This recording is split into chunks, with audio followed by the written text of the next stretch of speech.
Hi, I'm John. This is my show, A Sports Reckoning. Okay, we're gonna get into this video quick because there's just a bunch. I have so many windows. I'm gonna be all over the place in this video, right? Okay, so listen to this part really quick right here.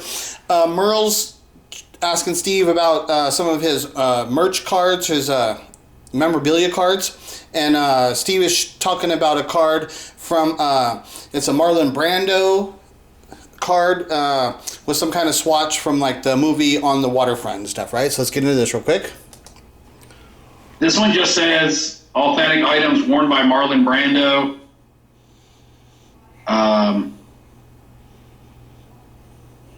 From 52 to 55 On the Waterfront.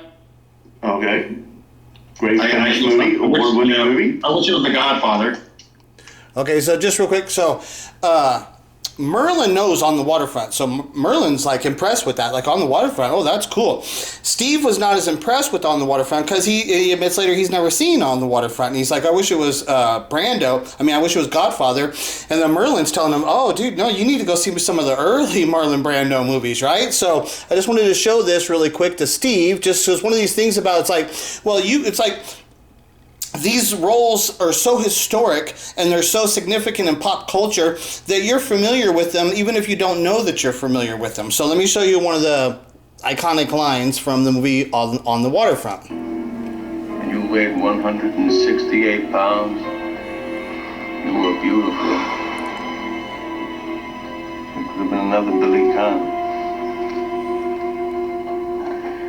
That skunk we got you for the manager. He brought you along too fast. It wasn't him, Charlie. It was you. Remember that night in the garden? You came down my dressing room and said, "Kid, this ain't your night. We're going for the price on Wilson." You remember that? This ain't your night. My night. I could have taken Wilson apart. So what happens? He gets the title shot outdoors in a ballpark, and what do I get? A one-way ticket to Palookaville. You was my brother, Charlie. You should have looked out for me a little bit. You should have taken care of me just a little bit so I wouldn't have to take them dives for the short-end money. Well, I had some bets down for you. You saw some money. You don't understand. I could have had class. I could have been a contender. I could have been somebody. Instead of a bum, which is what I am. I could have been a contender. It's like, so that's one of those lines. A lot of people, you're familiar with those lines, with those words and stuff, right? But you're not familiar with where its origin actually comes from, right? So that's from the movie On the Waterfront, right? So classic Brando and shit, right? So because I was doing this and it's Brando, and anybody who knows me knows I constantly am doing Michael Jackson stuff, right? So, you know, they got like that, what's that, 7 degrees of separation or 6 degrees of separation and stuff, all right? So that's how it is with my story. It's like when I'm doing Michael Jackson, it's like he intertwines just all over the place. And it's crazy how it intertwines and shit, right? So, this is, Michael Jackson and Marlon Brando were friends. And actually, Michael Jackson was like, one of his best friends is Marlon Brando's son. I think his name's Miko Brando. They're like best friends, which is actually one of the possible fathers for Michael Jackson's son Blanket. One of the potential like sperm donor fathers, what it would be for Blanket, is Miko Brando, because his hair, they've got this long black hair and stuff. They got like that same hair.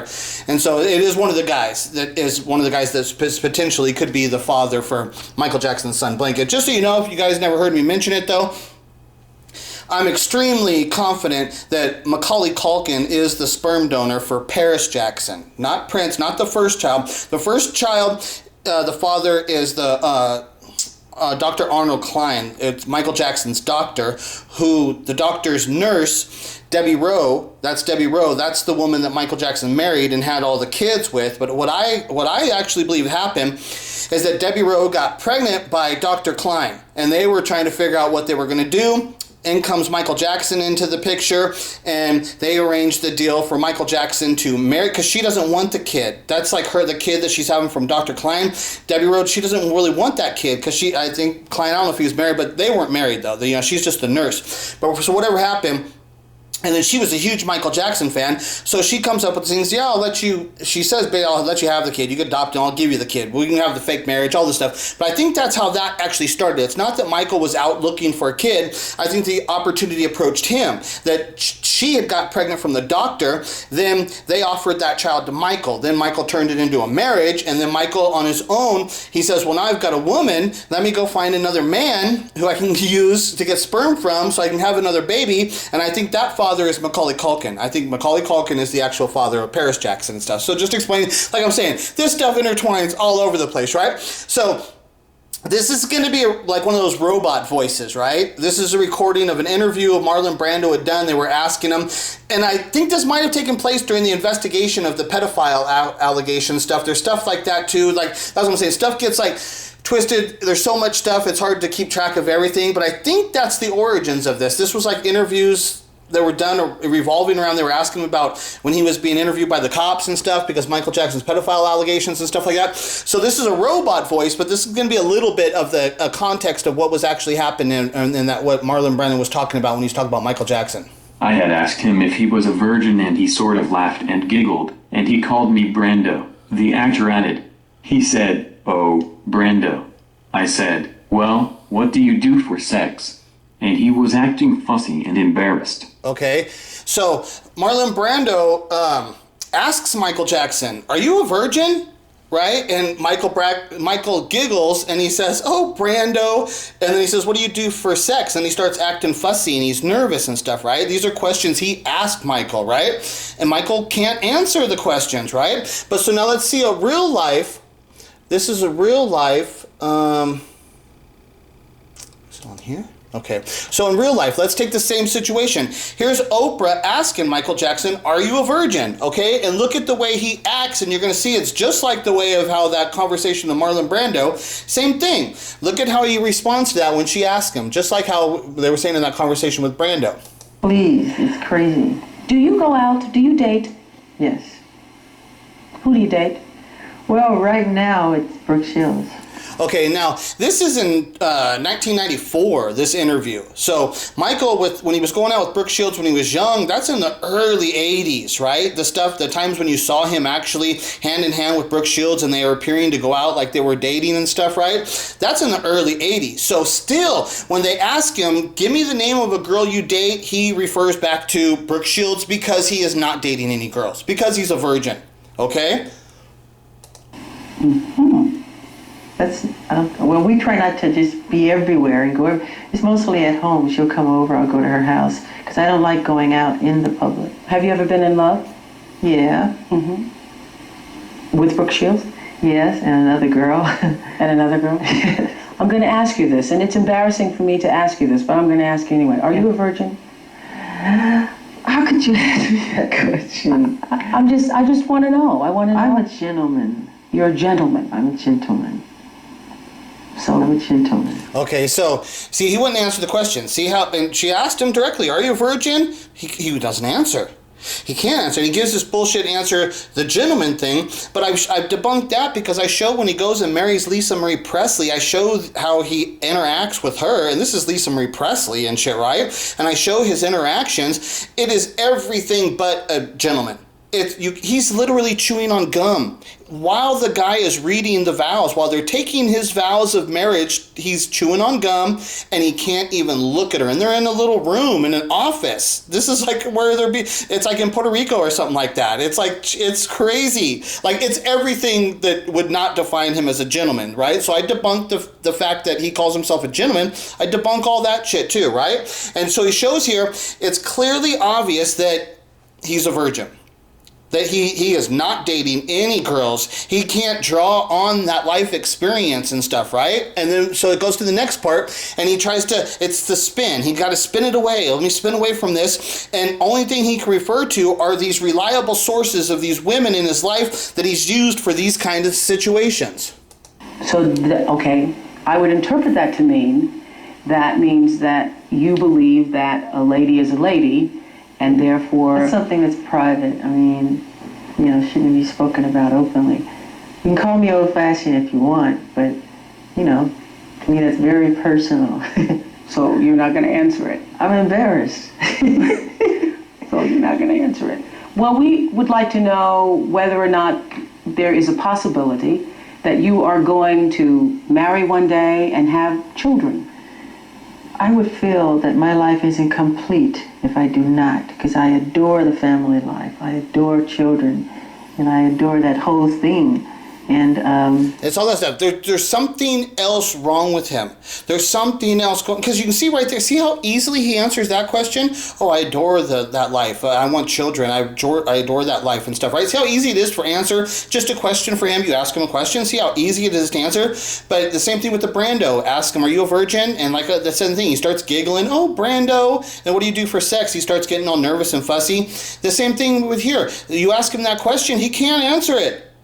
And he gets this, "Well, I'm a gentleman. Oh, who do I date? Oh, I date Brooke Shields and shit, right?" And he's, "Yeah, I do want a marriage and stuff, but there's this part here." I would love to. That's one of my dreams, but I couldn't right now because I'm married. I am married, but to my work. Mm-hmm. I'm married to my music. And it has to be that close. When I was little, I used to stay with Diana Ross. Okay. Be that closeness. There's a line where you talk about being fast forward. I knew it was right here, but I had to fast forward just a little bit. Quench my desire. Yeah, quench my desire. Yeah. Well, Brooke, I've always liked her. Brooke again.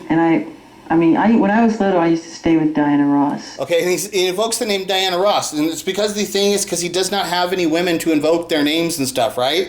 He doesn't. There's only a couple women of who he really, really trusts, and who allow him to invoke his name because they understand that having Michael Jackson, the biggest star in the world, having Michael Jackson invoke your name as a girl that would be desirable is beneficial to their careers, which Brooke Shields and Diana Ross, both big stars, both want to be appealing to the public and shit, right? So they both allow Michael to use their names in that situation, but he's got to be careful with the Diana one. You got to be real careful. That one he's got to be real extra careful about, right? And then so he says right there, he says, okay, with Diana Ross. Then he says right here, he's saying, okay, when we were younger, me and my brother stayed with her for years. That's what he's saying right here. Me and my brothers, we stayed with her for years. I never said this, I always had a crush on her. You did, yes. Oh, I always had a crush on her. Okay, now look it's safe to say that Michael Jackson would have had a crush on Diana Ross of the Supremes before he finds out that she's his mother when he's living in her house when he's like 10, 11 years old. Okay, so at that time when he first meets Diana Ross and stuff, and I would think that he had a crush on her. Why would he not? It's Diana Ross, right? And she sings and she's in the group and stuff, and she's beautiful. Right? So, and then it's one of those things that's like, well, I'm sure he kind of thinks that he's all right looking, and he looks at her, and when he sees her, he can see his image in her too. So it's like subconsciously, it's like one of those things too, where he thinks she's good looking because he probably thinks that he's good looking himself and shit, right? So it would be a natural occurrence for Michael Jackson to actually have developed a crush on Diana Ross before he finds out that she's his mother.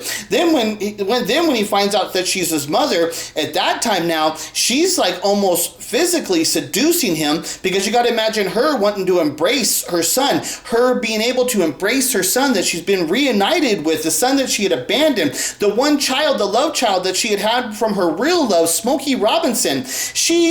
Diana Ross loves this kid. She is totally enamored with this kid. So she's giving him all this attention and stuff, right?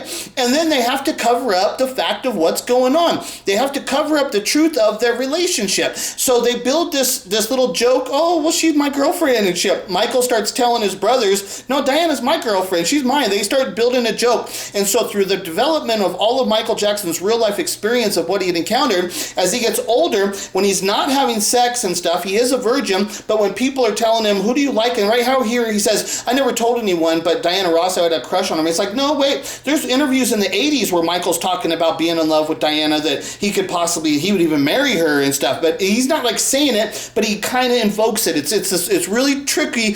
You gotta like see how when Oprah asked him, are you a virgin? And then Oprah starts saying, she starts fishing. Okay, well, I would interpret that as that you're trying to say this. Okay, and that's how the conversations go, where Michael kind of invokes that he would marry Diana.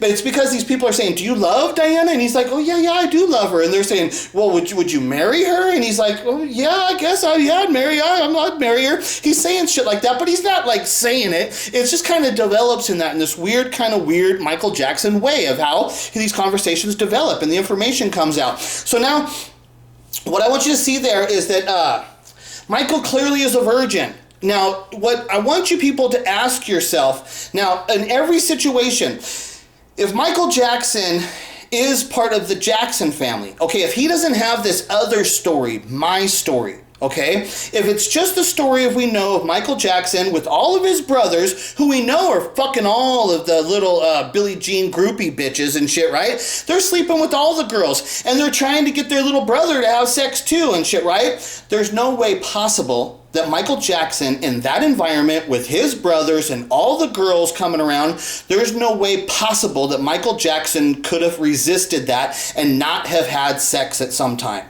And if he had had sex at some time, when Oprah says to him, "Are you a virgin?" Michael could just laugh and be like, "Do you not know that I'm a rock star, Oprah? Do you not understand the life of the rock star? Of course I'm not a virgin, Oprah." Okay, next question. See how easily the question is answered? He doesn't have to name any girls. He doesn't have to tell how many girls he's been having sex with. It's just simply, if he had actually had sex, which there's no way possible, he would not have ever had sex one time at least in the environment with his brothers, in that family, and being a star and stuff, and being on tour, traveling, hotel rooms. At some point he would have had to have sex. It's just guaranteed. Now there's the other thing. If he was a pedophile, okay, if he's a pedophile, well, he would have to, the world is not so open to that, so he would have to get to the point where he has to understand that he's a pedophile. In order to understand that you're a pedophile means you would have had to have experimented sexually with women or people, so you know that you're not actually attracted to that. You would have had to try it. He's not. He's not a pedophile because you can tell that he's never even had to try and experiment with other people to actually figure out who he is. Because he's a virgin, is what he is. Because that's what I'm saying. If he was a pedophile, he definitely would have had sex with other people, not only just to see, to try it out, but also to fake it. He's also got to fake it to fool the people, like what I'm going to show you with like somebody with like Merle World. Merle World is totally homosexual. There's no doubt about it that Merle World's homosexual, but Merle World's got a girlfriend.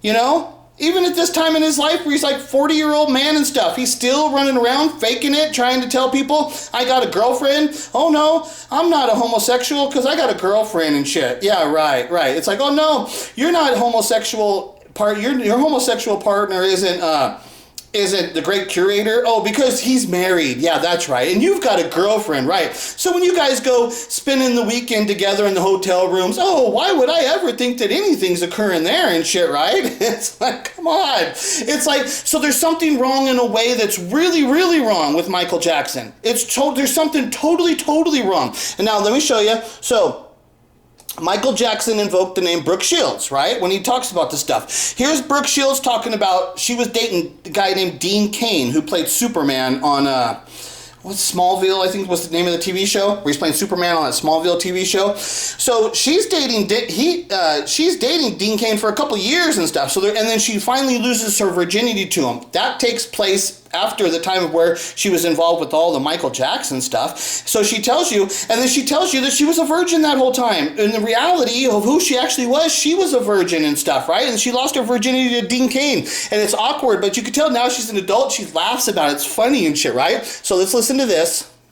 You're just like, "Oh, is that yeah, it's in Jersey." You told me your self-image. This is interesting. I knew this and didn't remember, but you talked about when you were 22 and you lost your virginity to Dean Cain. Superman. Who sits reading this is my new idol. But you said that you heard earlier if you had better self-image. What do you? I think that, so in my case with regards to that, it was another tidbit that my mother decided I should put in a book, because there's no ramifications of putting in a book that you're a virgin. That'll never come back to haunt you. The thing about books is they don't last. Yeah, they don't last. People don't read. No. So I was so disconnected from that piece of myself, and yet I was confused, because on the one hand I was sort of America's sweetheart, virgin forever, and that was my responsibility as like a Catholic and as America's sweetheart, and then you've got the real just version of me. Just real quick too, see how her real life experience very much mirrors the Michael Jackson experience. He's like, "I'm like America's sweetheart," you know, the kid of the Jackson 5, and like the virgin thing, but he's a man, so the virgin thing's not so cool, so they're not talking about that stuff, right? They're covering it up and stuff. They got to cover it. Oh, he's dating all the girls and all the stuff. But with her, she's the girl. They want to project that image. Oh, you're a virgin. Yeah, you're America's sweetheart and stuff, right? And then so she'll be talking about right here where she'll start saying, shouldn't I look better? If I'm Brooke Shields, shouldn't I be better looking? You can tell how this mirrors Michael Jackson's real life experience. That's why this interview is a really good one. And not really knowing how to reconcile that. And then sort of this whole body thing. It's like, if I'm Brooke Shields, I should probably look better. You know, that there's that weird kind of, I mean, he was we were together forever, and he was the most patient human I've probably ever met. How long did you date him before it happened? 2 years. That's patience. That's patience. That's Brooke Shields patience. Anyone else got 3 days with Dean Cain? We loved each other. See how she's just so natural and just so real and laughing about it? Michael Jackson in that interview with Oprah, he's in his 30s and shit. That's in 1994 and shit. He's like 35, right? So it's just like, come on, you know? It's like Michael's not like her. He's still like, oh, well, I don't know, Brooke Shields. The fact that he would have to invoke Brooke Shields' name and then to have to invoke Diana Ross's name. And then, I always had a crush on her. But you could tell, like, everything about, like, he's a virgin is what it is. But how is it possible that guy could have remained a virgin? It's like, well, like I said, when Diana Ross tells him the truth at 10 years old, now he's got this like stunted arrested development thing, which turns into what the Peter Pan complex is, what we end up knowing later on in his life. And so, but now he doesn't feel like obligated to his brothers. Like when his brothers are pressuring him and stuff, he's like, no. But he also now, he knows that he was abandoned from the young love scenario where a young girl got pregnant by the boy and then they abandoned the child. So he sees the damage of what can occur before he starts getting into his sexual years. He sees the damage of what can occur from that event happening. He's the victim of it. He's the product of that. That's what enables him now to separate from the brothers of their pressure.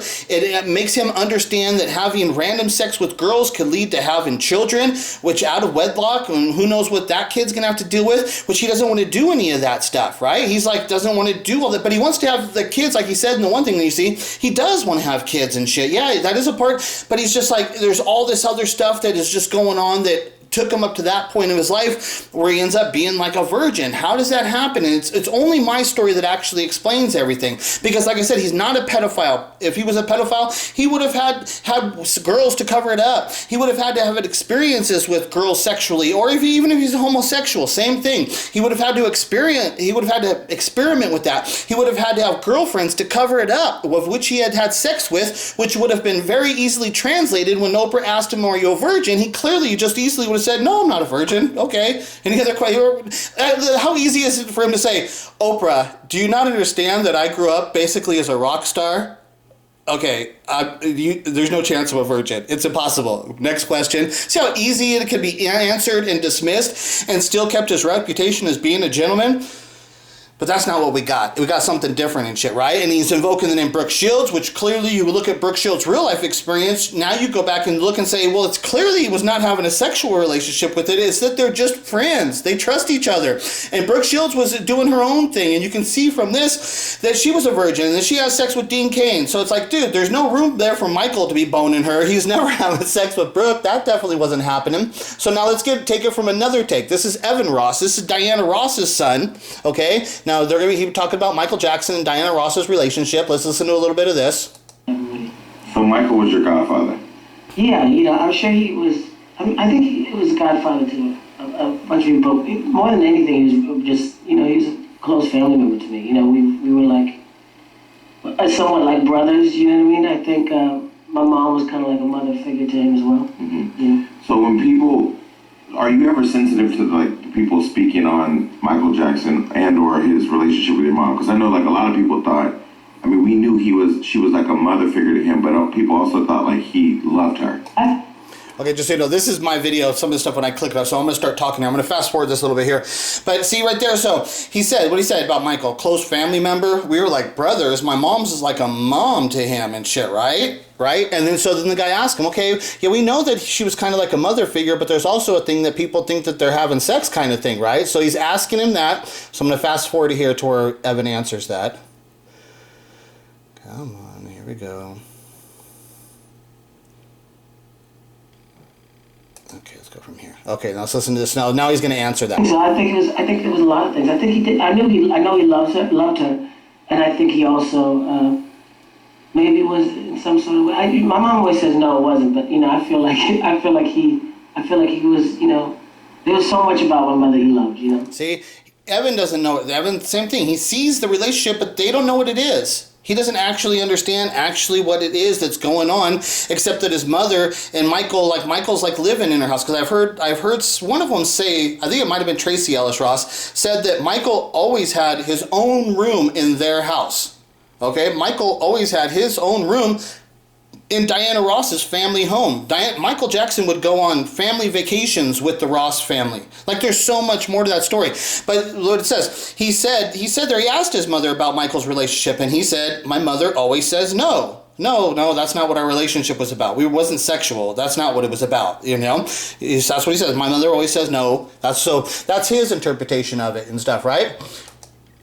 So now I wanted to show you this quick little thing, showing you about Michael Jackson and all the situation of what's going on and how people they mislead the public and stuff, right? So I'm going to show you that I clearly come out and say with Merle World, I clearly want to show you that he's homosexual, okay? So this is Merle World. He is a professional Hollywood editor. This guy's literally, he's a professional, he's an actual Hollywood editor and stuff, right? So this is the quality of editing.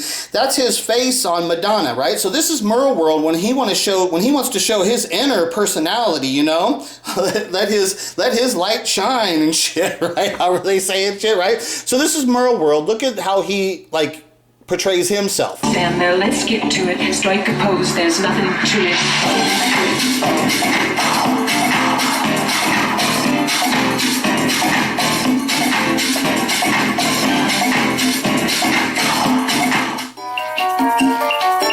Little flippin' Steve.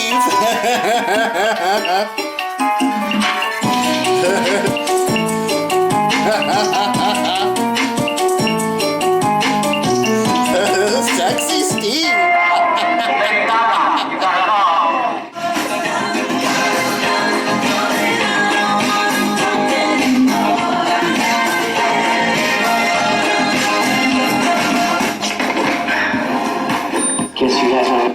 That one's awesome, but there's Flippin' Steve. That's awesome. That's what I'm saying. Merle's professional editor. He's amazing and shit, right? He's really good and shit, right? So it's so with the Merle World thing, it's clearly that he's homosexual. So when the same thing with what Marlon Brando, when he asked Michael Jackson, he's first he asked him, you're a virgin, and he's oh well, and then he says, well, what do you do for sex? And so then that's the same thing of what I would ask with Merle. It's okay, Merle, you're clearly...